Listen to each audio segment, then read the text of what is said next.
Welcome back to the channel, guys. It is me, 8744. So today, guys, I want to do a video for you guys going over the 10 nations I think could potentially debut at the next World Cup.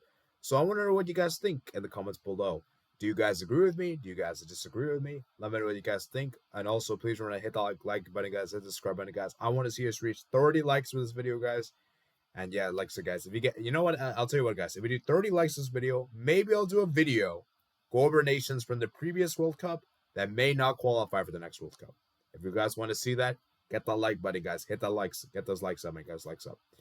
Anyways, without further ado, let's go ahead and get started. So starting with the first nation we got here is Luxembourg. Luxembourg, for me, is a nation that's on the rise. We see what they did in the Euro qualifiers. They made it all the way to the playoffs. And they're in a position where they could beat Georgia away, and then they have to play against either, and then they'll have the home game. They'll have the home game against either Greece or Kazakhstan. Is this the year for them to make the first ever international tournament ever? Time will only tell, And I think for Luxembourg, this nation is on the rise. They have actually competed in 20 different qualifiers, and they have never qualified for any major tournaments. In 2022, which was their best finish, they finished in fourth place with 9 points behind Portugal, Serbia, and Republic of Ireland. So I think for Luxembourg, they're definitely on the rise. And I think that they can get a kind draw in the qualifiers 2026, they can maybe potentially get that second place spot and make it through to the playoffs.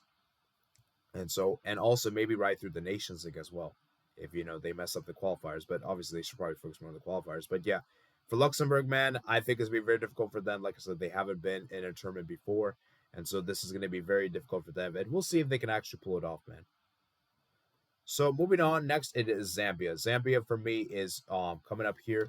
They have competed in 13 different 13 qualifiers, and they've actually done their best attempt was 1994 when they made it to the final round and they lost to Morocco. They lost to Morocco in the final round, and Morocco qualified with 6 points, and they finished on 5.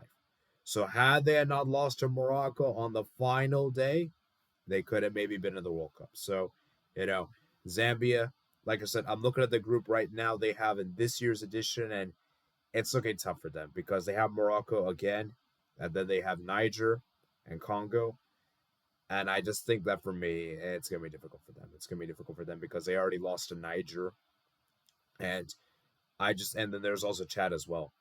And I just think for Zambia, they have to be one of those best 4 second place teams to even make it through to the second round. And I just think for Zambia, man, it's going to be difficult for them. But, with Zambia, man, they got the experience before. They won the AFCON before in 2012. And, they have competed in AFCONs before, so they got the experience and know-how. And I do think they could maybe give a good shot, good account of themselves. Next up, it is Cape Verde. Cape Verde, for me, their best attempt was in 2022 when they finished just 2 points behind Nigeria. They even beat Nigeria, but unfortunately for them, it wasn't enough for them to make it through. And they actually held Nigeria, I believe, on the final match to a draw. And they have only competed in 5 qualifiers, and they have also done really well, man. And look what they've done in the AFCONs, man. They made it to the quarterfinals with this AFCON, and I think they made the quarterfinals of AFCON, I want to say 2015, So, they are on the rise. They are on the rise, and I think it's a team that is difficult to beat. They're defensively solid, and that's what makes this Cape Verde team special. So, I do think if there is a team to look out for the Africa to make a debut, hey, look at Cape Verde, because they have a doable group. Because they're with Cameroon, and we know Cameroon has been kind of a bit sketchy nowadays. So I think for them, they could maybe potentially get through and get a second place spot because it's difficult to beat. So if they can get those wins and draws, hey, they can make you do it. Maybe do it. Next up, it is Finland. Finland's a national team they have competed in 19 different times, the second most, only behind Luxembourg. They've competed the most qualifiers, and they've only qualified to 1 major tournament, which was the Euros in 2020. Their best hope for the World Cup was 2010, when they finished 3rd place with 18 points behind Russia and Germany. I just think for Finland in particular, man, it's going to be very difficult for them.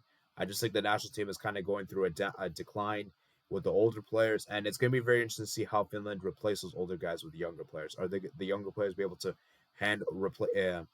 be able to take that fortitude and take that step? And I just think for Finland in particular, man, they need a kind draw. They need a kind draw like Luxembourg, and they got to get the home full. They got to host the games. Because I think what makes Finland good is that they're good at home, and I kind of the same with Luxembourg. I think both these teams are good at home, and if they can get home games of playoffs, they can maybe qualify. Because if they have to play away, I don't know, man. I think away is gonna be difficult for them. But we'll see, man. We'll see. Moving on, next is Equatorial Guinea. We know how good this Equatorial Guinea team is. They reached the round of 16 of the AFCON, and remember, they had topped the group with Nigeria and Ivory Coast in the process. It's insane. They've only competed at 5 qualifiers, and their best hope was 2022 when they just finished just 2 points behind Tunisia. In fact, they actually did beat Tunisia in the qualifiers, but unfortunately for them, they tied too many games, and that was ultimately the reason why they didn't make it through. And obviously, Tunisia took that spot from them. So, yeah, I think for Equatorial Guinea, man, they're in a doable group for them, with Tunisia again. And I just think for them in this edition, they just have to get those wins. They have to get those wins, and I think that's an important thing. Is that if they can get those wins and make sure they don't lose too many times, they should be good to go. Because, like I said, wins are important, guys. It's better to win more games than draw more games. That's the thing. So I think for Equatorial Guinea, they got to make sure they don't draw points against teams they shouldn't be, to be one of those best second place teams and to make it through the Interconfederation playoffs, obviously. Next up, it is Oman. Oman, for me, is a national team that's on the rise. They've competed in 8 qualifiers, and this is a national team that's defensively solid. The national team is defensively solid, and they're difficult to beat. And remember, they did beat Japan in the previous qualifying cycle in Asia, and they only finished 1 point behind Australia. Only 1 point. So I just think for Oman in particular, the key for them is to make sure they don't draw points those unnecessary games. Don't draw points to likes like they're playing. I think tomorrow they're playing against Malaysia. That's a team that they should be beating. Don't draw points against those kind of teams. So I just think for Oman in particular, man, it's important they stay switched on and stay focused, because I feel like sometimes in the final round they sometimes tend to lose their focus, and that's what they gave away stupid decisions, giving away penalties, making silly errors. That's an important thing, man. But yeah. Next up, it is Burkina Faso.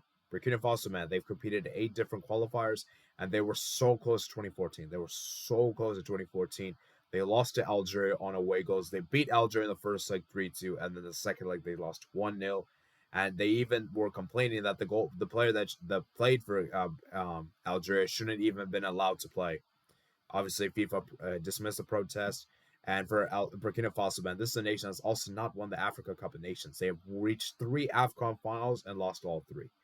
It's really, really unfortunate for them, because I feel like this is a national team that's been so unlucky. I think they're one of the most unluckiest teams in Africa, and I feel like this is their time they can finally do it, man. Because I look at the group they're in it with Egypt and Guinea-Bissau, and I think they have a good chance. I think they can have a good chance to get that second place team, and I think they can give Egypt a run for their money. I don't think it's a guarantee that Egypt beats them. If they could get something against Egypt, maybe like 2 points against them, hey, that could be enough, man. That could be enough, and maybe, who knows, maybe they could even top the group. Maybe I'm going a bit too far with that, but they should be able to at least get second, and it's just a matter of how many points can get that second place. Can they force Egypt to top the group just on goal difference? Because if so, then that should be enough to be one of the best second place teams. The next up is Mali. Mali's a national team that's been on the rise. They've competed in 5 editions of the qualifiers, and their best hope was in 2022 when they had lost to Tunisia 2-0 on aggregate. Sorry, 1-0 in aggregate, and they got a red card, got an own goal, and it was so sad for them. I was very, very sad for them, and I really wanted them to make the World Cup. And I look at the group they're in this year at time. They're in with Ghana, they're with Madagascar, Central African Republic, Comoros.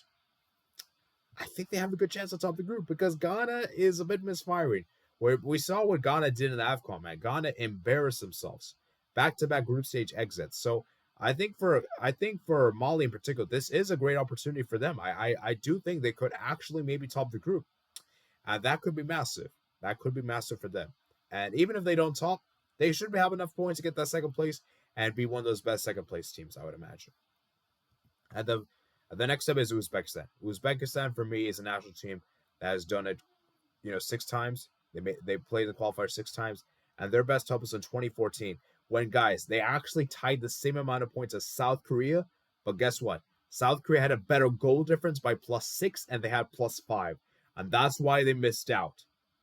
If they had just got one more goal, they could have knocked South Korea out of the World Cup. That would have been insane. No, actually, I think South Korea made it through the playoffs. But still, they would have been able to qualify directly. That would have been absolutely insane. And I just think for Uzbekistan, man, this is a national team that's on the rise. Look what they did in the Asian Cup, man. They put such a good performances, man. They only lost, they didn't even lose a game. If you think about it. And technically they lost Qatar on penalties, but they tied against the defending champions. You gotta give them that, And plus the defending champions were at home. Plus they had a depleted team. They couldn't field some of their best players due to suspensions and stuff like that, injuries. And I just think for Uzbekistan, man, they also did without one of their best players, Shomov. So I just think for Uzbekistan, man, I think they have what it takes to make the next World Cup. And hopefully they could do it, man. Hopefully they could do it. And then finally, the last team I have here is Venezuela. They're the only team from CONMEBOL that's never qualified for the World Cup. They have competed in 13 different times. Their best help was in 2010, which I believe they finished, 2 points behind Uruguay for interconfederation playoffs. No, I think it was 4 points actually. And I just think I'm looking at what Venezuela's been doing this year. They managed to get a draw away against Brazil, one of the best teams in South America, and then they beat Chile 3-0. They also beat Paraguay as well. So I think for Venezuela, man, they're looking fantastic. They should be able to make the next World Cup, and imagine they could do it directly, man. Imagine they could do it directly because this is amazing, man. I hope they could do it, man. So let me know what you guys think in the comments below, man. Do you guys think any of these 10 nations is going to make the next World Cup?